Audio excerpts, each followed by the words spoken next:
Assalamualaikum warahmatullahi wabarakatuh. Fase pengembangan dan penyempurnaan hukum syariat Islam pada masa Khulafaur Rasyidin. Masa Khulafaur Rasyidin merupakan periode penting dalam sejarah perkembangan hukum syariat Islam. Pada masa ini, para sahabat Nabi Muhammad SAW berperan dalam mengembangkan dan menyempurnakan sumber-sumber hukum Islam, serta menerapkannya dalam sistem pemerintahan yang menyeluruh. Berikut akan dibahas mengenai definisi sahabat, sumber tasyri' pada masa sahabat, serta sikap-sikap para sahabat terhadap sumber tasyri'. Definisi sahabat. Menurut terminologi, sahabat secara bahasa berarti teman atau kawan.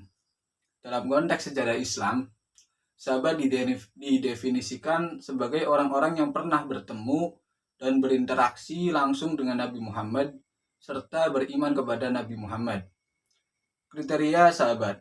Agar bisa disebut sahabat, seseorang harus memenuhi kriterianya. Yang pertama, bertemu kepada Nabi Muhammad.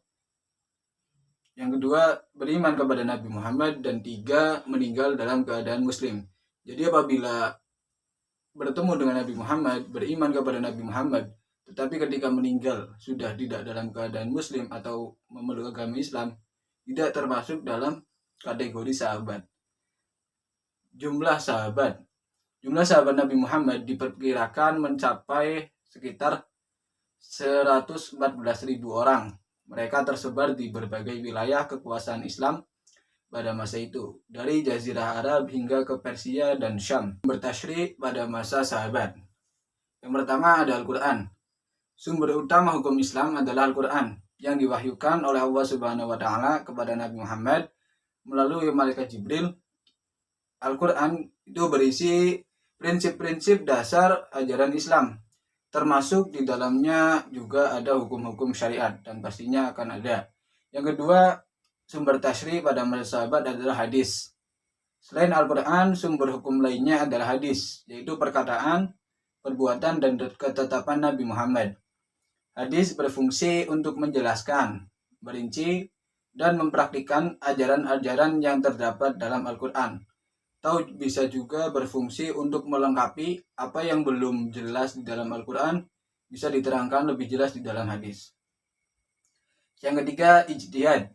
Pada masa sahabat, pengembangan hukum Islam juga dilakukan melalui ijtihad, yaitu upaya yang sungguh-sungguh para sahabat dalam memahami dan menerapkan hukum berdasarkan Al-Quran dan hadis.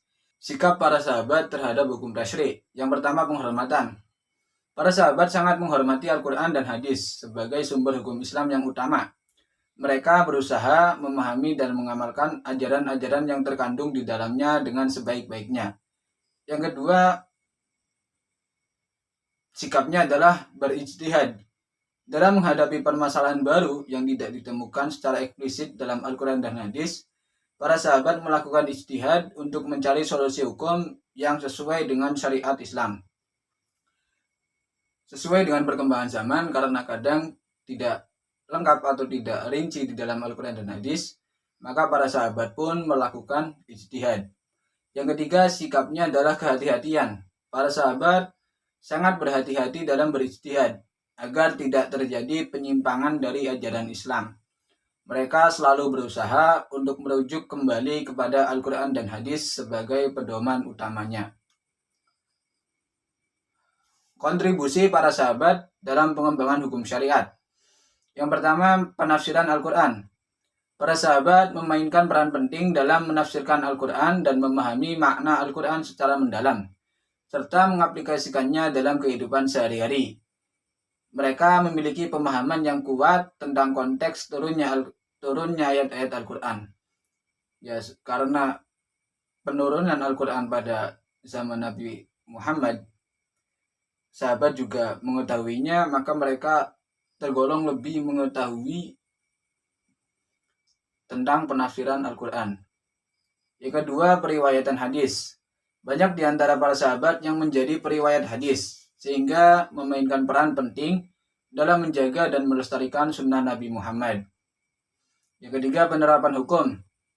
Sebagai generasi pertama umat Islam, para sahabat juga berperan dalam menerapkan hukum-hukum syariat. dalam sistem pemerintahan dan kehidupan masyarakat. Mereka mencontohkan teladan dalam pengamalan ajaran Islam. Yang keempat, pengembangan ijtihad.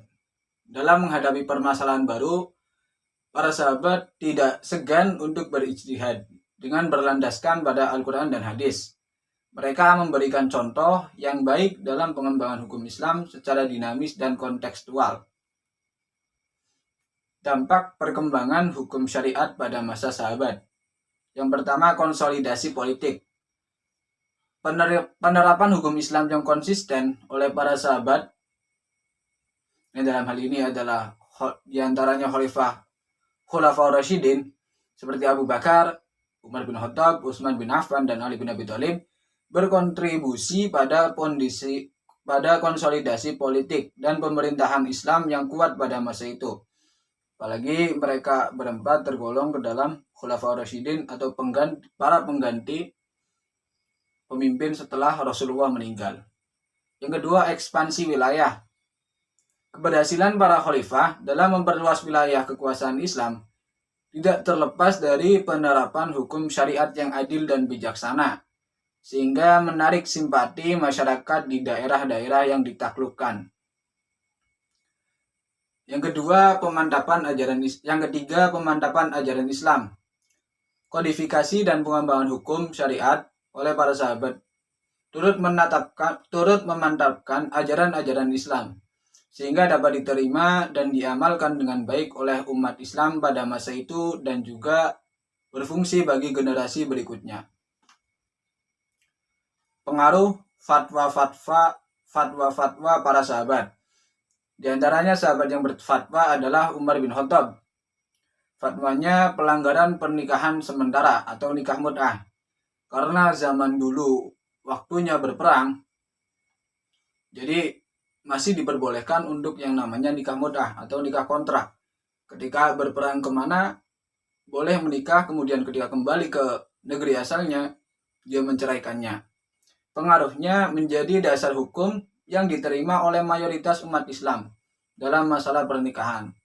Contoh, kalau sekarang masih diperbolehkan nikah mut'ah, sepertinya kan banyak para wanita-wanita yang stres atau bahkan ya gila. Yang kedua, ada sahabat Ali bin Abi Thalib yang berfatwa pembagian harta warisan yang lebih adil. Jadi maksudnya lebih adil bukan bagiannya disamakan, tapi bisa juga laki-laki, seperti diantaranya laki-laki mendapat bagian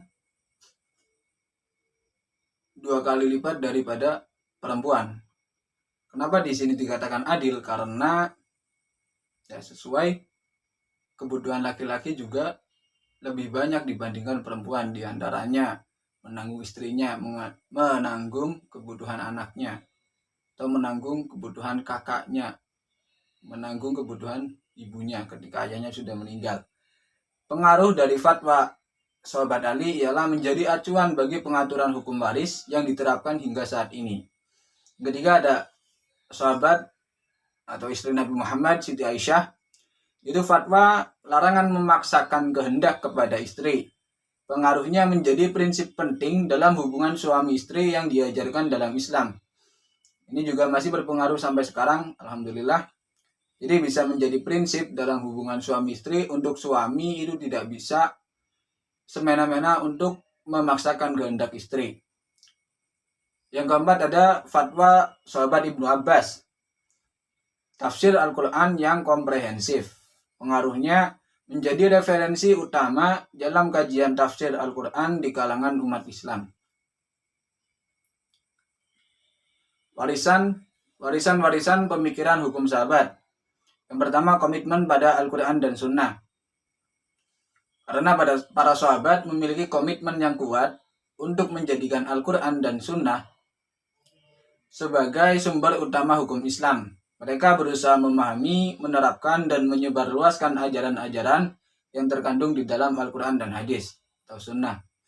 Yang kedua, semangat ijtihad. Para sahabat tidak segan untuk melakukan ijtihad dalam menghadapi permasalahan yang baru dengan tetap berpedoman kepada Al-Quran dan Sunnah. Yang ketiga, objektivitas dan kehati-hatian. Para sahabat dalam melakukan ijtihad juga selalu bersikap objektif dan hati-hati agar tidak terjadi penyimpangan dari ajaran Islam. Mereka senantiasa berusaha untuk kembali merujuk kepada sumber-sumber primer hukum Islam, yaitu Al-Quran dan Hadis. Masa Khulafaur Rasyidin merupakan periode penting dalam sejarah perkembangan hukum syariat Islam. Pada masa ini, para sahabat Nabi Muhammad berperan aktif dalam mengembangkan dan menyempurnakan sumber-sumber hukum Islam, serta menerapkannya dalam sistem pemerintahan yang menyeluruh. Jadi bukan hanya menerapkan pada kehidupan sehari-hari, tapi juga pada sistem kepemerintahan. Seperti kemudian diadakannya Baitul Mal, dan lain sebagainya. Warisan pemikiran hukum sahabat seperti komitmen pada Al-Quran dan As-Sunnah, semangat ijtihad, serta sikap objektif dan kehati-hatian menjadi fondasi bagi perkembangan hukum Islam pada masa-masa selanjutnya dan terbukti sangat bermanfaat hingga masa saat ini. Assalamualaikum warahmatullahi wabarakatuh.